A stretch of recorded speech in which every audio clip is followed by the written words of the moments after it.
Bem-vindo ao Estudo na Palavra, uma série contínua de estudos bíblicos focalizado na cruz de Cristo. Com vocês, o evangelista Jimmy Swaggart. Bem-vindo hoje ao Estudo na Palavra. Eu sou o evangelista Jimmy Swaggart com o Bob Cornell, o Jim Musley, e estamos muito contentes e felizes de poder estar com você aqui hoje. Como a maioria de vocês já sabe, estamos estudando profecia do fim dos tempos. A palavra de Deus é a única que nos dá o que vai acontecer no futuro. Eu não sei de nenhum outro livro no mundo que nos diz de impérios do futuro, o que vão fazer e como serão, como a Bíblia faz. Daniel, muitos dos profetas de antigamente, e até mesmo o apóstolo Paulo e outros, nos deram informação em relação ao futuro.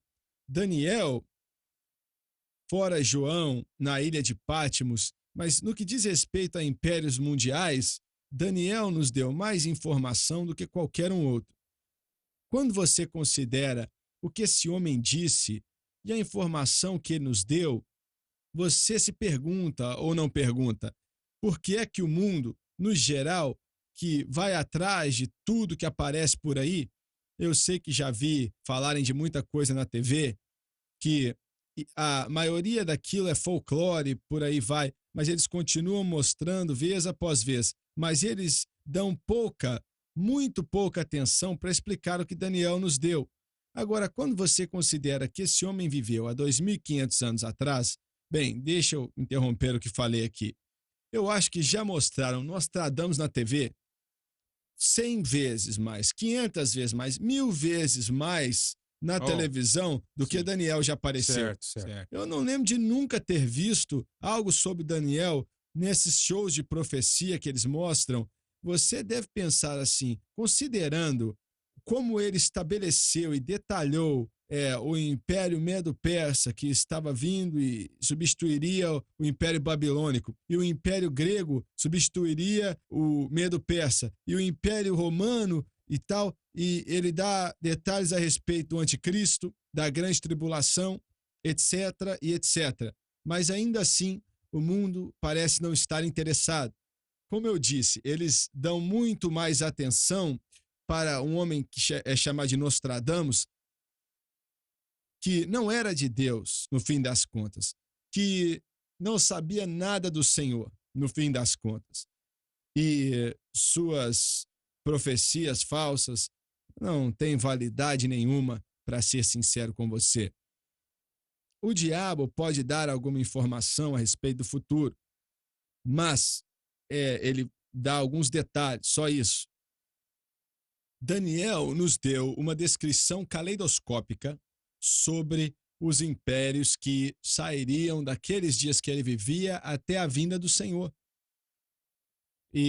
Mas, como eu disse, o mundo não está interessado no que esse homem de Deus nos deu. Muito bem, o 5º versículo do capítulo 8 de Daniel, continuando de onde paramos no último programa. Enquanto eu considerava isto, eis que um bode vinha do ocidente sobre a face de toda a terra, o qual não tocava a terra, e tinha aquele bode um chifre notável entre os seus olhos. No sonho de Nabucodonosor, o Império Grego é representado pelo ventre e coxas de bronze, na verdade cobre. Na primeira visão de Daniel, no capítulo 7, um leopardo com 4 asas e também 4 cabeças simbolizava esse império. Nesta visão, foi simbolizada por um bode. A frase, o qual não tocava a terra, refere-se à velocidade das conquistas de Alexandre, que foram simbolizadas na primeira visão por um leopardo com 4 asas. Em 13 anos, ele conquistou todo o mundo conhecido da época. O chifre notável se refere ao seu primeiro rei, Alexandre o Grande. Provavelmente mais informação foi dada a respeito de Alexandre o Grande do que qualquer outro capitão, rei ou guerreiro na história, fora esse que vemos na palavra de Deus. Por quê? Por que é que Alexandre o Grande era tão interessante? Documentário atrás de documentário na televisão é feito a respeito desse indivíduo. Eu vou te falar por quê. Porque ele fez coisas ou prestou serviços, coisas poderosas que nenhum outro homem já chegou a fazer. E ele se tornou rei. Bob, você se lembra? Eu acho que foi com 19 anos de idade. 20 anos de idade, quando ele se tornou um macedônio. O seu pai Filipe tinha sido assassinado. Então, Alexandre, ele dominou aquela área do mundo com 20 anos de idade. Eles eram escravos na época, não é? Certo. Dos medos e dos persas. Certo. Eles eram uma nação escrava dos persas. Dos persas, certo. Dos persas. E trataram com os gregos com muita crueldade. Mas em 5 anos, Alexandre, que se tornou então Alexandre o Grande, ele se tornou, olha, demorou aquela escravidão grega, aquela nação grega, e fez a nação mais poderosa na terra. Eles derrotaram os persas quando ele tinha 25 anos de idade. Muito bem, alguns dizem que é ele que assassinou seu pai. Isso é verdade ou não? Eu nunca li isto, não. Foi uma outra pessoa que o assassinou, pelo que eu estudei. Ah, tá certo. E ele tinha 20 anos de idade quando se tornou rei. Sim. Agora, 20 anos de idade não é uma criança, mas ao mesmo tempo não é uma pessoa muito experienciada. Então, assim, como é que nós podemos explicar a sabedoria militar, a habilidade militar que esse homem teve para vencer os persas e mais outros exércitos e batalhas, e vencer os persas com uma força 3 a 4 vezes maior do que a dele?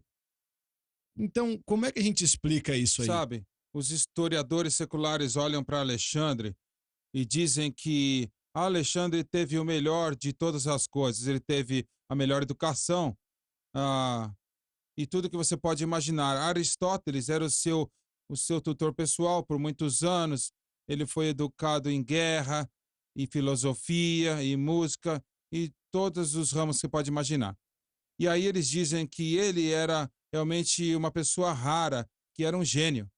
Mas houve muitas pessoas gênios únicas durante a história, mas nunca fizeram o que Alexandre tinha feito, nem chegaram Não chega perto. nem perto, certo. Então, isto é um ponto de vista secular, mas para aqueles que entendem a Bíblia e entendem a natureza espiritual do homem e o mundo espiritual, sabe, da palavra de Deus, nós entendemos que a habilidade que Alexandre tinha, olha, foi muito, muito além do natural, da habilidade natural. Ele era um gênio, sim, mas isso foi muito além de somente uma inteligência de gênio. Certo. Era um poder sobrenatural, demoníaco, que operava através de Alexandre, que causou com que ele fosse esse líder que ele foi. E ele tinha uma habilidade sobrenatural de motivar e liderar as pessoas. E o entendimento que foi dado para ele, olha, era além de algo natural. Eu creio que a Bíblia nos ensina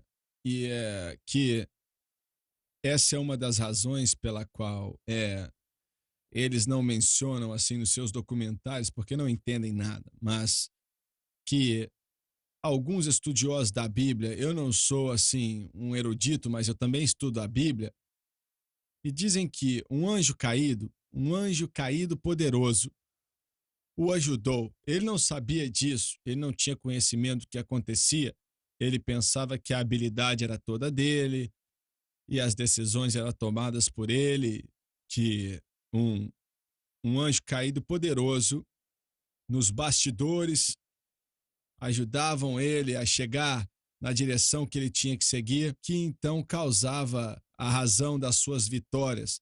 Enquanto você estudava isso, você já viu isso no estudo de Daniel? Bem, pelo que eu estudei, Alexandre, ele era um indivíduo religioso. Muitas pessoas naquela época, sabe, no mundo grego, os deuses gregos, a adoração dos deuses gregos era uma parte da fibra da sociedade.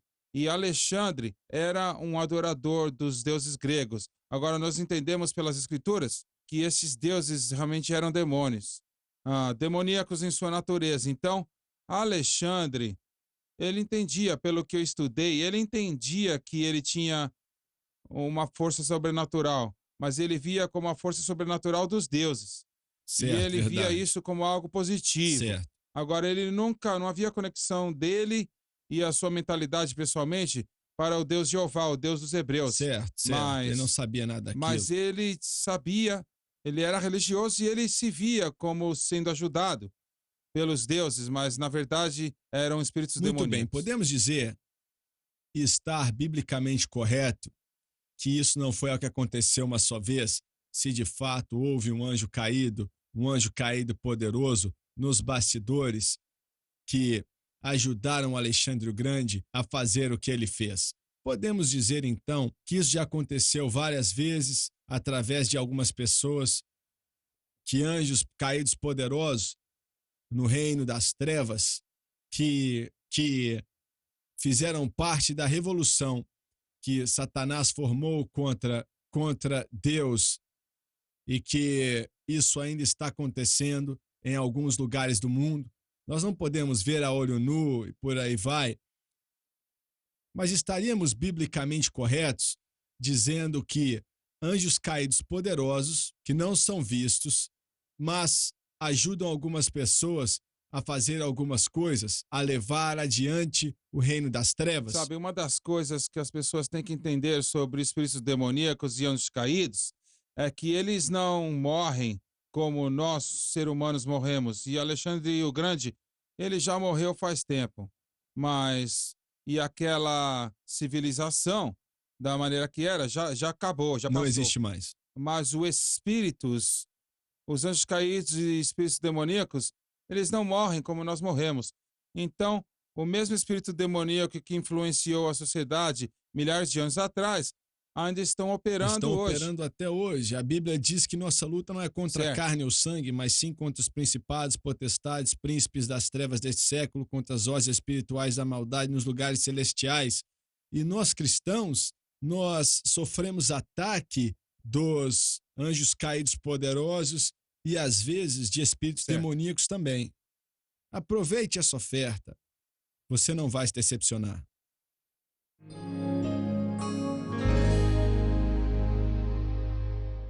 A Bíblia é o único livro do mundo que nos diz o que está para acontecer nesse planeta. E o grande livro de Daniel, Daniel, o profeta estadista, o estadista profeta, entra em detalhes no seu livro, como nenhum outro livro na Bíblia, a respeito do que está para acontecer em breve. Eu disse em breve, para acontecer em breve nesse planeta. Dias tenebrosos estão por vir. Muito tenebrosos, mais tenebrosos do que o mundo já viu em toda a sua história, de acordo com Jesus. Mas alguns dias maravilhosos virão logo após esses, mais maravilhosos do que toda a história do mundo já conheceu. Daniel nos diz dos grandes impérios, desde o seu dia até o dia do anticristo, que está por vir sobre essa terra.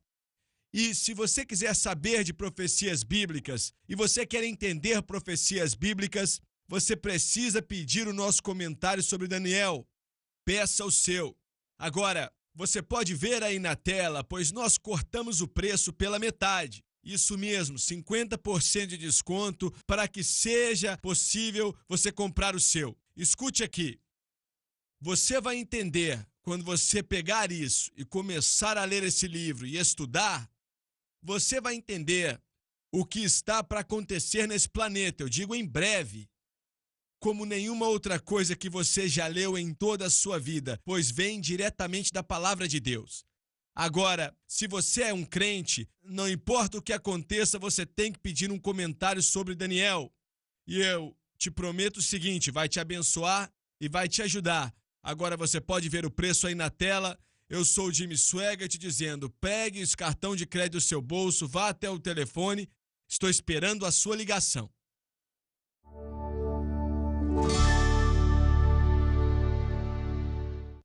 Estamos de volta. Antes do intervalo, eu fiz a pergunta. Não, deixa eu voltar um pouco aqui. Eu acredito que Alexandre o Grande e tudo que ele fez, a sua habilidade militar tremenda, sua sabedoria na área sobre guerras e tal, que fizeram dele o mestre do mundo naquela época, E ele fez isso com 20 anos. Ele morreu com 32 anos e 8 meses. Conquistou o mundo conhecido daquela época e derrotou exércitos que eram muito maiores do que o dele, e era conhecido pela sua ferocidade em batalha, como os persas, por exemplo. Que um anjo caído ajudou e fortaleceu esse homem, invisível para os olhos. Alexandre não sabia que algo assim estava ajudando ele e tal. E como Bob disse antes do intervalo, ele era muito religioso, mas era com os deuses pagãos do mundo grego, que realmente não existiam, senão espíritos demoníacos que representavam aquilo. Mas eu acredito que anjos caídos, se é que isso aconteceu na época, e aconteceu já várias vezes, e está acontecendo agora em algumas partes do mundo. Eu creio que existem anjos caídos poderosos e anjos de justiça poderosos no mundo espiritual, que estão travando uma batalha agora pelos Estados Unidos da América. E essas coisas, elas têm a supremacia de uma ou de outra, e isso depende do estado espiritual da igreja. Eu quero dizer a igreja, estou falando daqueles que realmente nasceram de novo. Bem, você pode colocar todo mundo junto aí. Mas se a igreja está fraca e sem força, infelizmente, como ela está agora, então esses anjos caídos, eles têm o poder. Se a igreja estiver pegando fogo por Deus, e Deus deu à igreja uma responsabilidade tremenda. E se a igreja, nunca inclui a todos. Se há uma porcentagem saudável que está com fogo por Deus, então os anjos de justiça prevalecem. E nós vemos um pouco disso no 10º capítulo de Daniel, que daqui a pouco vamos estudar isso também. Eu realmente acredito nisso. Eu vou repetir, se a igreja, pelo menos uma parte dela, pega fogo por Deus, então os anjos de justiça no mundo espiritual, eles é quem tem a supremacia, vamos dizer assim. Fora isso, os anjos malignos é que têm. Essas vitórias são travadas e vencidas ou perdidas no mundo espiritual, antes dos resultados acontecerem nessa terra. Ouviu bem o que eu disse? Eu me lembro de ouvir um certo homem aí, um jornalista ele trabalhava para uma das grandes redes de televisão da América, ele se aposentou agora. Mas então, eu ouvi ele falar, um dia eu estava escutando o jornal, e ele disse que a União Soviética, isso foi, eu acho que 25 anos atrás, a União Soviética vai acabar caindo. É corrompida e não tem como continuar daquele jeito, ela vai acabar se desintegrando e caindo. Mas aí ele falou, vai demorar mais ou menos 100 anos para isso acontecer. E na próxima semana ela caiu. Olha, rápido assim. A CIA não teve nada a ver com aquilo, nosso poder governamental não teve nada a ver com aquilo, mas haviam anjos poderosos, os dois, os de Deus e os do demônio, que estavam lutando no mundo espiritual. E escute aqui, naquela época, em 1980, um mover de Deus estava acontecendo nesse mundo. E se você, então, considerar tudo isso, o mover de Deus, o Dima ajudou a colocar o programa de televisão que resultou, talvez, no maior, eu acho que podemos chegar a dizer, sem medo de exagerar, a maior colheita de almas que o mundo já conheceu. Em país atrás de país onde pessoas davam risada e diziam, é impossível entrar aí, países muçulmanos, ateus e por aí vai, mas você conseguiu colocar o canal ali, pela graça de Deus. E até mesmo em Moscou, na TV1, Isso foi um mover de Deus incomparável na história nessa nação em 1980. E o resultado, acho que podemos dizer sem menor medo de contradição, que milhões de almas aceitaram o Senhor Jesus Cristo. E eu vou repetir, não acho que estou exagerando quando digo isso. E essa batalha que estava acontecendo no mundo espiritual a respeito do que era a União Soviética na época, os anjos de justiça eram capazes de derrubar os poderes das trevas e os anjos de injustiça num ponto que a União Soviética não existiria mais e o evangelho pudesse entrar naquela parte do mundo. Vamos fazer o seguinte, vamos no 10º capítulo de Daniel, vamos ler rapidamente, vai demorar só uns 5 meses para ler tudo. Enquanto estamos indo lá, então, o que a igreja faz ou não faz é tremendamente importante. É isso que eu estou tentando dizer, Dave. Eu estou buscando a terminologia correta. Eu não sei quantas pessoas acreditam lá fora, mas o mundo espiritual é um mundo muito ativo. Não é somente um vazio, não, é um mundo ativo, com anjos caídos, com anjos de justiça, com espíritos demoníacos. Paulo dizia que eram espíritos malignos, potestades e principados, hostes espirituais da maldade, e por aí vai. Alguns são espíritos demoníacos e outros são anjos caídos. E sim, muito bem, vamos olhar para o 10º capítulo. Nós já falamos disso, agora vamos dar embasamento bíblico aqui. Está bem. 10º capítulo de Daniel, versículo 1. No ano 3º de Ciro, rei da Pérsia, uma palavra foi revelada a Daniel, cujo nome era Beltesazar.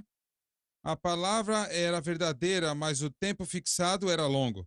Mas ele compreendeu a palavra e teve entendimento da visão. A palavra era verdadeira, mas o tempo fixado era longo. Se refere ao cumprimento desta visão, que acontecerá num futuro muito distante, pelo menos os dias de Daniel. De fato, se cumprirá em breve. Naqueles dias eu, Daniel, me entristeci pelo espaço de 3 semanas. Acredita-se que esta visão foi dada cerca de 5 anos depois da visão das 70 semanas do capítulo anterior. Não comi alimento desejável, nem entraram carne nem vinho na minha boca, nem com unguento me ungi, até que se cumpriram as 3 semanas de dias. Alguns argumentam que Daniel estava em um jejum total, em outras palavras, se abstendo de todo tipo de alimento. Entretanto, a frase "não comia alimento desejável" parece indicar que ele estava em um jejum parcial, com a sua dieta de legumes, que é a mesma coisa que comeu no capítulo 1, quando sentou ao principal dos eunucos. E aos 24 dias do 1º mês, estava eu à beira do grande rio Hidekel. O Hidekel é o moderno rio Tigre. E levantando os meus olhos olhei, e eis um homem vestido de linho, e os seus lombos cobertos com ouro fino de Ufaz. Similar à aparição nos versículos 5 e 6 em Apocalipse 1:13. O versículo 16 também sugere que era Emanuel mesmo que apareceu a Daniel. E o seu corpo era como a pedra de berilo, e o seu rosto parecia um relâmpago, e os seus olhos como tochas de fogo, e os seus braços e seus pés reluziam como bronze polido, e o som das suas palavras era como a voz de uma multidão. Não há dúvida alguma que esta é uma aparição de Cristo pré-encarnado. E eu só, Daniel, vi aquela visão, e não a viram os homens que estavam comigo. Contudo, se apoderou deles um grande temor, e fugiram e se esconderam. Embora esses companheiros não a viram, mesmo assim eles sentiram grandemente o poder da presença, pois se apoderou deles um grande temor. Significa que estavam aterrorizados. Assim então fui deixado só, e contemplei esta grande visão, e não ficou força alguma em mim, e o meu semblante de glória se tornou em corrupção, e eu não tive forças. A frase "o meu semblante de glória se tornou em corrupção" é a base do significado verdadeiro desta passagem. Quando nossa justiça é comparada com a de Cristo, verdadeiramente não há o que se comparar. Contudo, ouvi a voz das suas palavras, e ouvindo o som das suas palavras, eu caí adormecido sobre o meu rosto, com o meu rosto em terra. Esta é a mesma reação que Daniel teve na aparição de Gabriel com respeito à visão do capítulo 8. A experiência de Pedro, Tiago e João no Monte da Transfiguração foi semelhante. E eis que uma mão me tocou e fez que me movesse sobre os meus joelhos e sobre as palmas das minhas Embora a mãos. escritura não seja clara, parece que a mão que tocou em Daniel não foi necessariamente a mão de Cristo dos versículos 5 e 6. Toda indicação é que foi a de Gabriel. E me Espera aí um disse: pouco, Jim.